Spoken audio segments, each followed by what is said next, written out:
Now, are you going to eat that? You know, we don't eat that. You know, now what they're trying to give us is a lot of negative images through our entertainers. We have a lot of things to deal with as far as the neighborhoods that we dealing with and the standards that we you know, tolerate. Like we're talking about people dealing with the police brutality. Another march. People, you know, are angry. They say, wait, what is the march doing? You know, and the youth, they're looking at it and they don't see anything happening. And it's more kids getting killed. We're going to be having it on the news today. We're going to be having it on the news tomorrow. It's going to be 2011. It's going to be on the news. But what about the parents, though? Like, where are the parents raising See, their children? I think that's the point you were pointing out, because you could look towards the entertainers, but the parents, you know, charity starts at home. That from them, you know, if they don't want them to look at that. I think Megan is raising the right point here. Before you even get to those images or to that music, before you even left your house, there should be certain controls in place and certain things in place. I think one of the things that struck me when President and Mrs. Obama talked about their schedule for their daughters, they only allow them to watch television 2 hours a week, period. No exceptions. And that's not done during the school week. Monday that's through like Friday. 2 TV shows, ain't it? That's 2 hours in the week. They set limits and they control what information. And that's being raised. Exactly. That's the president. It's unfortunate when the kids they're not being raised. And that's, unfortunately, that's foreign to a lot of us, but it should be the norm. Well, we'd like our callers to join in the conversation, Lori, and to address that issue that you just mentioned. Please, callers, call in at 773-591-1690. Any callers?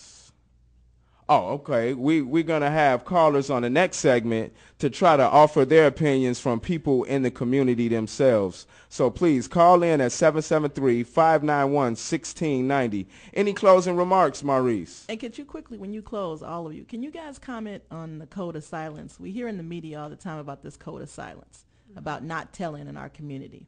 And some of it I believe is myth, some of it I do believe is truth. But comment on your feelings on the code of silence, and is that a reality in our communities? How about you, Maurice? How do you feel about that? I ain't never heard about it, to tell you the truth. He hasn't heard of the code of silence. So you gonna tell? I ain't never heard about it. I don't know what you're talking about. Very good. Effectively, what it speaks to, Maurice, is law enforcement, specifically police, don't feel in urban communities and African American communities when crimes happen that we are not quick to tell on the criminals. That when we witness crimes in our communities, that we do not tell. Hey, yes, we have a caller that might like to add something on that. Tommy, are you there? Well, first of all, good afternoon to you. And good afternoon. And I make it a point to listen to African diasporas every Sunday after service, because it is a wealth of historical knowledge. And I believe wholeheartedly that one of the reasons that we're having so much trouble is because children absolutely do not know their history, nor do their parents even talk to them about their history. Otherwise, you would not find one child with their pants down. Otherwise, you would not find one community that's in topsy-turvy in terms of the things that has happened throughout this city. The whole community right now should be absolutely outraged because no one wants to gather or wrap their minds around the simple fact that the stuff that's happening in these communities is all done by design.